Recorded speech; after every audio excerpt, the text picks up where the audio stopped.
right, everybody. Welcome to another Route Consultant weekly webinar for the EMS Emergency Medical Services space. My name is Josh Gregory. I am the Vice President of Education here at Route Consultant. So if you've never heard of us before, our team ran one of the largest logistic operations in the country and has had a decade of experience valuing, selling, and consulting on logistics businesses. And really, the goal of these webinars are to help all of you understand the opportunity that comes with owning a business in the EMS industry.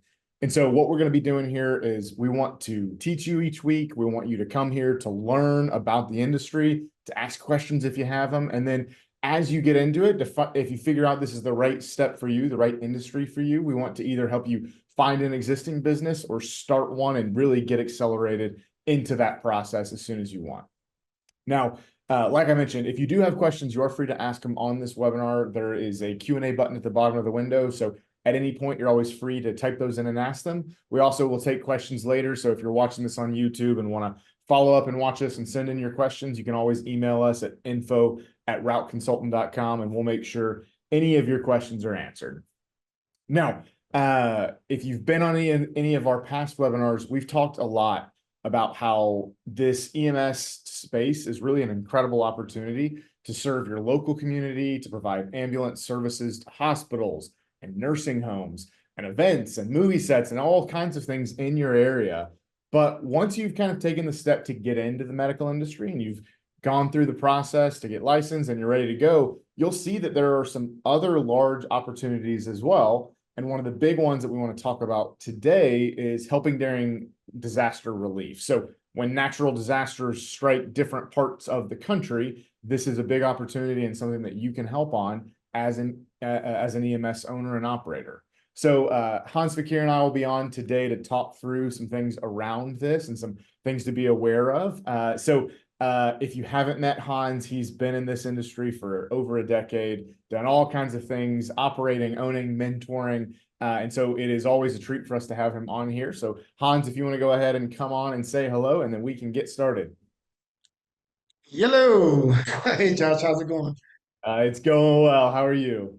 Good, good, man. I'm excited about this week's topic, and we're just giving them gems and gems. And yes, we're leaving no stone unturned. So I love it. Love Right, this that's one. right. Perfect. So when we talk about this topic, one of the acronyms that I see is REDS, REDS. So what does that mean? And kind of give us an overview of what this is. So REDS is basically the contracting deployment center that is contracted by FEMA. So when there is a disaster relief, FEMA they gave the contract to AMR that created a program called REDS. So it's like the Rapid Emergency Deployment Got it. Support Team. So I'm pretty sure those are close to Yeah. what it means. Yeah, I didn't mean to come in straight with a pop quiz. Yeah. I'm So like, yeah, so tell me a little bit about kind of what this opportunity is. Is this something that anyone has access to? Like what just at a really high level, what does it mean to serve in disaster response teams? yeah, definitely. So the great thing about this program that FEMA developed was, whenever there's a natural disaster, there's, anything of significant magnitude where they are really utilizing all of the local resources, they developed this program to get outside resources to help, like your local fire department, EMS. So many, many moons ago, this program was developed definitely for people that own EMS companies that can allocate additional resources. Like if you have two extra ambulances or three or four that can get deployed within a 24-hour notice and go to a certain part of the country and assist, whether it's with COVID or, just providing blood pressure or just first aid or assisting the local fire department and EMS. That way, they're not utilizing all their resources and they can still respond to 911 calls within their own area.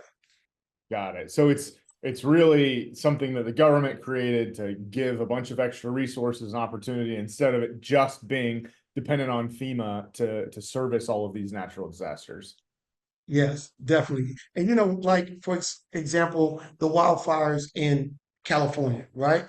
Can you imagine if they're responding and utilizing all of their resources, then there's no one else to respond to the regular heart attacks or something like that. So that's where FEMA comes in. They'll get everybody that's contracted with them or on their REDS response team, and they'll deploy them to those particular states where there's a need for additional EMS resources.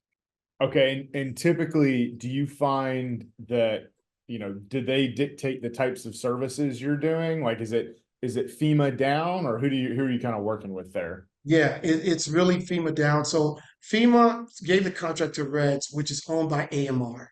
And we know that AMR is one of the biggest, or if not the biggest, ambulance company, and they have the logistics and the resources to obtain that type of a contract, right? So AMR will subcontract these, deployments to the smaller EMS companies like myself. So you would join a list and go through certain qualifications and let them know what do you have available, right? What sort of resources do you have available? So if you have a fleet of 8 ambulances and you are using all of your 8 ambulances, then you really don't have any additional resources you can give them.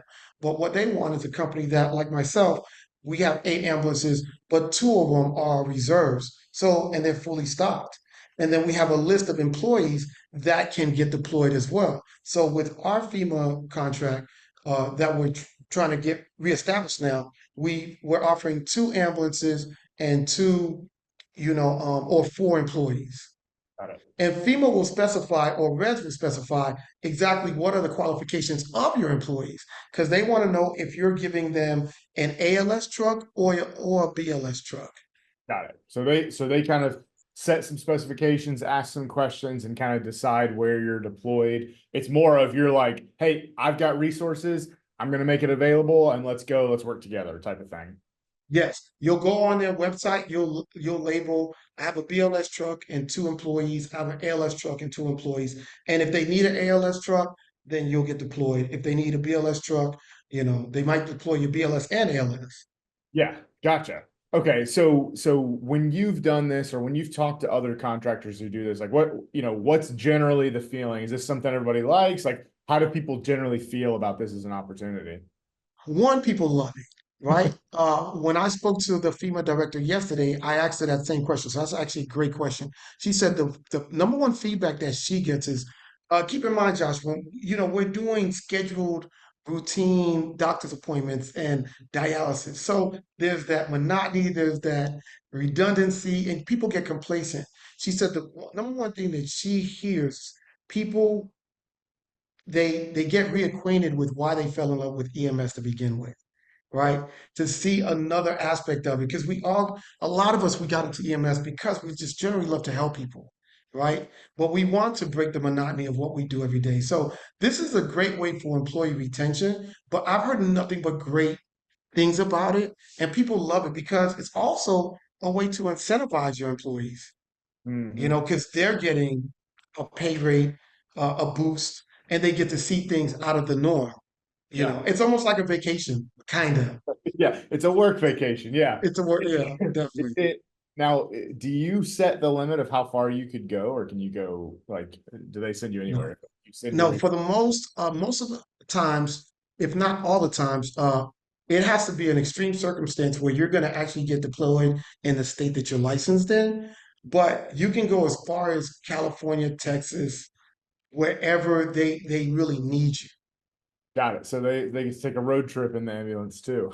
It's a road trip. But the great thing about that road trip is they call it portal to portal pay. And Yeah. portal to portal pay means as soon as you get deployed and you leave your station, you are on the clock. Okay. So So that's the great that's a thing. great road trip. Yeah, they're Yes. loving that road trip, even if it isn't, maybe it's not their most comfortable drive because they're in an ambulance, but still Yeah, getting paid the whole time. So it's not much to it's, complain about. Have it's you ever lovely. been one of those, or do you typically send others? I've never gone. I need to go because I just want to go for the experience. You Yeah. know, um, as a business owner, you kind of want to hold the fort down Yeah, with it's a what's little going bit on of there. throwing yourself out of the usual and Yeah, displacing yourself to be able to do one of those. That makes perfect sense. But it is nice to have kind of a resource team, drivers that have agreed to it. I'd imagine that some drivers love the idea of it, and some drivers like, I don't want to travel across the country. So there's probably those conversations you have to have as well.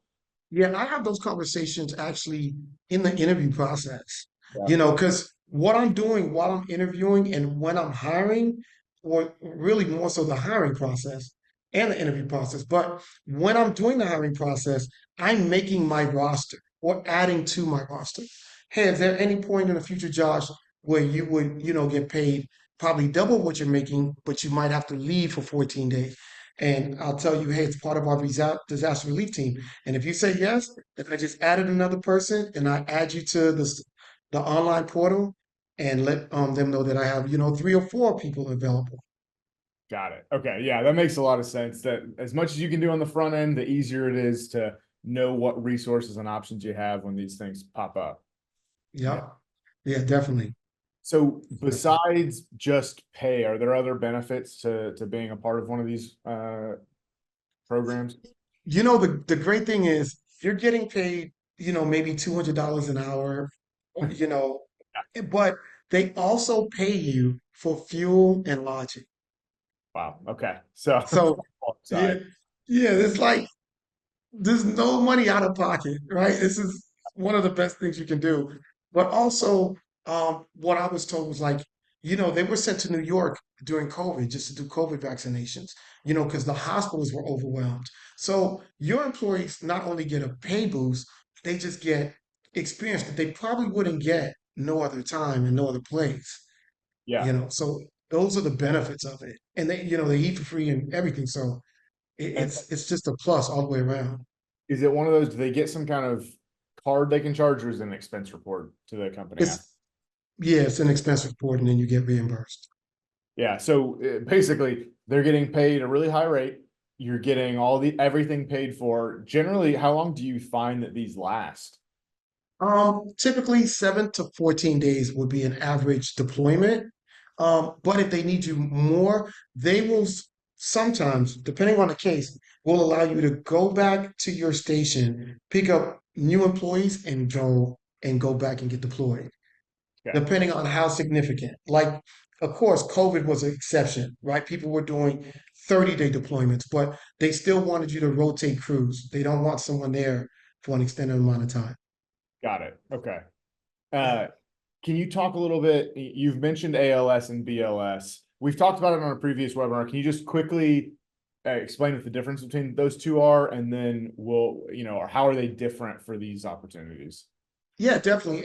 ALS, of course, is advanced life support. So you're going to have more drugs on your ambulance. You're going to have a 12 lead machine to read, cardiac monitoring. And really, those are the two biggest significance. Of course, you're going to have a paramedic. So you're going to have a higher skill level employee on the ALS truck.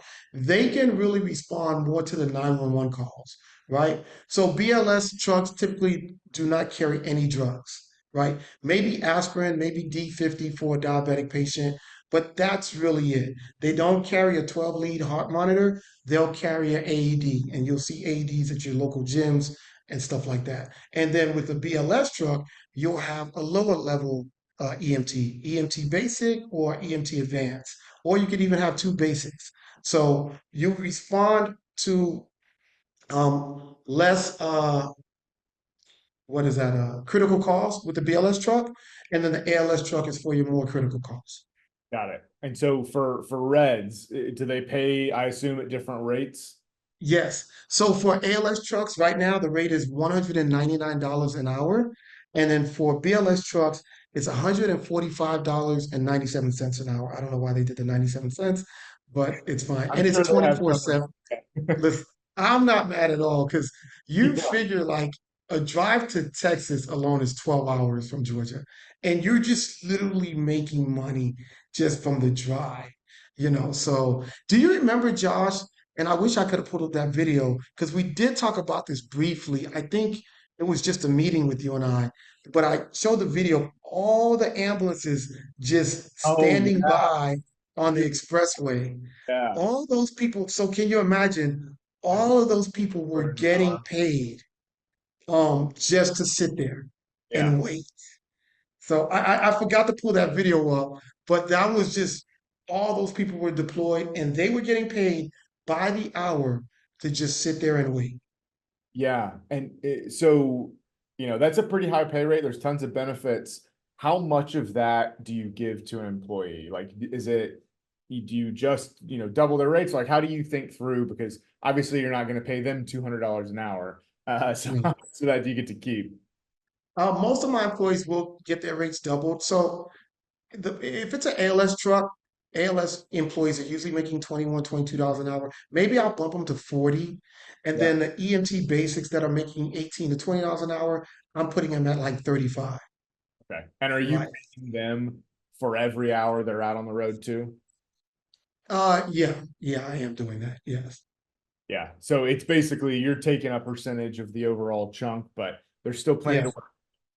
Yeah, because you figure $75 an hour, I'm still making worst case scenario, $120 an hour. That's not bad. The one company that deployed two people during COVID, they made, and they were actually deployed for the whole month. They made 100K per truck. I'll do. They're paying you while you're sleeping as well. Yeah. It's crazy. Yeah. Okay. So definitely some huge upside there. Uh, do you find like, how difficult are the actual things that they're having to do when they do get called on for those? For the most part, I've never done anything critical. It's usually BLS.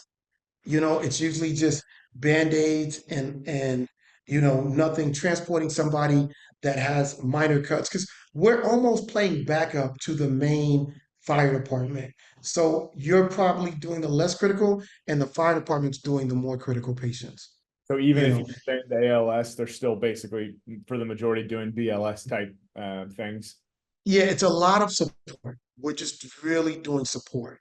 Yeah. It's almost like think of it like that example I gave when we get contracted to do sporting events and Mhm. you're there with the ambulance, but they have the athletic trainer, the doctor, their Yeah. own medics. So you're just like, what do you guys need me to do? Just stand by. Yeah, but And I mean, so, it makes sense. One, because it's government funds and they always are going to spend as much as they need to. But two, it's just one of those things where the alternative of having all of their stuff deployed and then not having additional resources is basically not an option. They would much yes, rather have to overspend and have those resources. So the vast majority of the time, you're essentially playing backup and support and getting paid a lot to do so. yes. And sometimes you'll go for like 2 days and get turned back around, you know. Yeah, But like that that road. that was yeah, that was indicative to what you just said. And it's smart. Let's have too much. So that way we're not deploying people when we're behind the eight ball. And they're more than happy to pay you just to be there for 2 days and notice, hey, we don't need you, then need you, and then now they have to deploy you, right? So they will send alerts to you as soon as a hurricane becomes a category 4. And once a hurricane is, I think, a category 5 where they think it's going to be significant, you're getting deployed, Yeah, gotcha. you know. Yeah. So How often are they deployed when there's still danger? So, when the hurricane's still close by, is it always something that, it's been a couple of days or it's the day or two after a tornado? Like, is it ever deployed in advance of something like a I think some, yes, it is deployed in advance, but they'll add additional resources depending on the significance of, the hurricane after the fact. Like with wildfires, if it can't be contained, then you're going to get deployed, hurricane? right? So So you've said a few examples. What are all the types of events that you generally see these being called on? definitely hurricanes, inaugurations. So for Okay, every presidential inauguration, there is a team that gets deployed. okay, Um, so wildfires, winter storms, and something similar to COVID, got it. Right. right? It could be a tsunami, it could be any natural disaster, any disaster, any large scale event, even something like the World Cup or the Olympics. You can see deployment because again, the mindset is to not exhaust the local fire Yeah, department and stuff like that. So it could be anything in a large scale. got it. Now, I'd imagine there's some level of competition to this. Is it hard to get called on for the first time if you check the boxes? it's hard to get called on for a lot of times. So like everybody's biting at the bits to this because it's Yeah. such a great opportunity, right? And now you can actually add to your company's resume that you've done. You have FEMA disaster relief employment that might help you in the future acquiring more contracts, right? So, but I've known people to go. I haven't hit the lotto yet with the Yeah. deployment, but I've helped support other people that have gone. I've sent them my resources. And so I'm waiting for my pager because they will page you to go off. And that's just going to be a great opportunity. Again, though, I wouldn't necessarily, and this is just a quick story time, even though it's a great opportunity, I would advise anyone that's either a small company or you have limited resources, don't jump at this opportunity. Wait till you grow. I had one person, she only had two ambulances and sent her two ambulances. Mm. But when she came back, even though she made a lot of money, her patients did not want to come back with her Yeah. Yeah. because they were happy with the company they were with. Yeah. So, quick Yeah. story. Yeah, I mean, it's one of those things where if you, especially when you're small, it's so important. Like we've talked about a bunch of times, your biggest priority is maintaining the trust and consistency with your core base. You want to have a good, solid foundation of trust and patience there before you're starting to send resources elsewhere. It's better to have a little bit of extra resource for your people at home. But this is a Yeah. big opportunity as you get to the point where you've got a couple of consistent extra resources where you can sign up for something like this. Yeah. And it's fair to say, people will look at this and say, if I do this, I can literally pay all my trucks off. Like there's a lot of incentives to doing this, right? And Yeah. your employees look at it like the opportunity to make $40, $50 an hour. But again, you don't want to jeopardize your guaranteed money for just a one-time thing. So I just tell people, although it's a great opportunity, it might not be the right opportunity for you at that point. But just make sure that you grow your fleet and you have those reserves available and ready to go. Especially now, we are approaching hurricane season. So for those of you that are in the EMS world, it's not a bad time to actually get registered and be on that list to get deployed if something were to happen. Yeah, that's a good point that there's a good amount of seasonality here where depending on, the type of event you're thinking of, hurricanes are in a certain part of the year, tornadoes are a certain part of the year. Do you ever get deployed for things like major snowstorms? Yes, yes. The snowstorm in New York a couple of years ago, people were deployed for that. So that was a great thing. And another thing, like we said, we got an election coming up. Yep. So So why not just be prepared for that? few different times where I'm sure it's going to be needed over the course of these next 6 months. Uh, Definitely. Atlanta's hosting the World Cup in 2026. I already forgot about that, which is great. Yeah. So, So that's right there, my home. So I don't know if I would be deployed in that, yeah, but that's fair. somebody else would. Yeah. So So if somebody's interested in this, what's the process? How, where do they go? Like, how long of a process is it to get on this list? yeah, it's not hard at all. It's probably you can really knock it out in a week, but where everybody would go is you would email O as in Oscar, E as in Edwards, M as in Mary at AMR, that's A as in Apple, M as in Mary, R as in Robert, .net. And you click on that link and send them an email letting them know you're interested, and they'll send you the website and everything how to log in. Perfect. And I think we've got we can send that out to everybody who's on this list, or if you have any questions on that and are trying to figure out how to do it, we can send you info on how to get there and the contacts to use to get there. So Yeah. perfect. Yeah. So I mean, this is one of those things where the most important thing is knowing even, that it's an option. And then kind of knowing what are the things you have to do to prepare for it. But as you're getting into this space, there's plenty of opportunity in your local area, but this is a big opportunity to prepare both your team and yourself for that. If you can find one of these, if you can get on the list and get called for, is a real money making opportunity. $200 an hour for 7 days, $33,000. So if you get deployed for 14, Crazy. that's $66,000. And you're right, that is one person. There's a lot that can go in, especially if you're sending 4 people. So yes, it is a big opportunity, but like you called out, there are, you have to be to the size to justify it. If you've only got 2 ambulances, you can really make a lot of money, but then hurt your core business. And this is a business where we want you to get started, build the right foundation, and be really successful for the long term so that you're prepared to always be able to take advantage of these opportunities while still always able to grow and serve your core community and find both of those to be successful.